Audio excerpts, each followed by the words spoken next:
Hi everyone, today I'm going to show you the short multiplication strategy, which is a really useful one for multiplying two-digit or more size numbers by a single digit.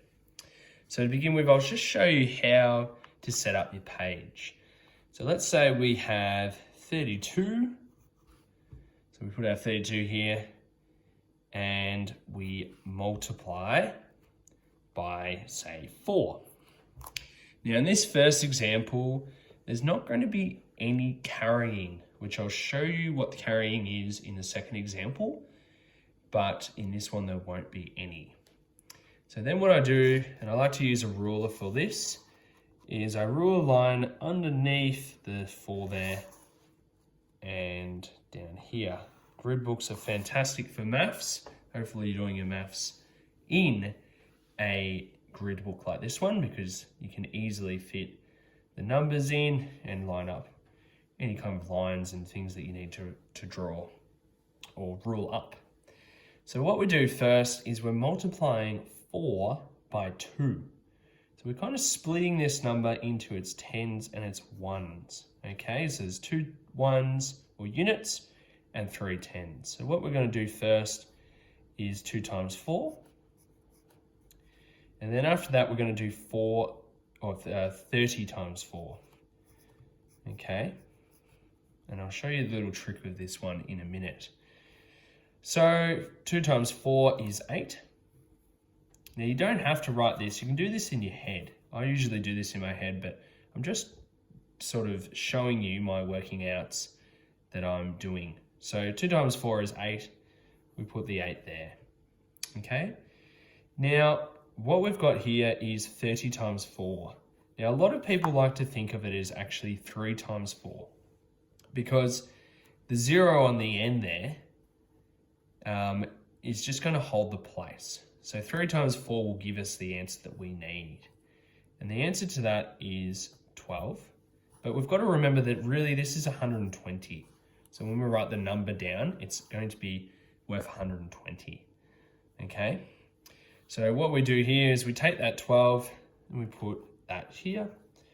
And our answer to 32 times 4, or multiplied by 4, is 128.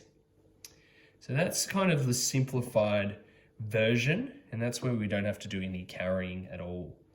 I'm going to show you a version now or a question where you have to do some carrying this time.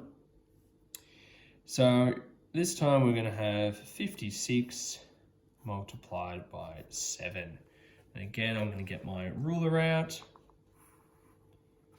Just put in a line up the top and a line down the bottom. So this time we're going to do 7 times 6 and then 7 times the 50. So again, I'll show you what I'm doing in my head. 7 times 6 is 42. And then we will have 50 times 7. Notice how it doesn't matter which way I do the multiplication, because either way it's going to be the same answer.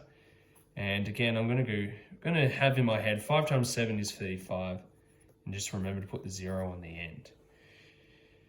Now, they're the two things I have to do in my head. When I do this question, I would do one at a time. So 6 times 7 is 42. So what I do is I split this number again into tens and ones. And I put the 2 here. And this is when I do my carrying. So what I'm going to do now is that I've got these 4 tens here. And I have to put it up here above the number 5, which is what I've got in the tens column. So I'm going to use that later.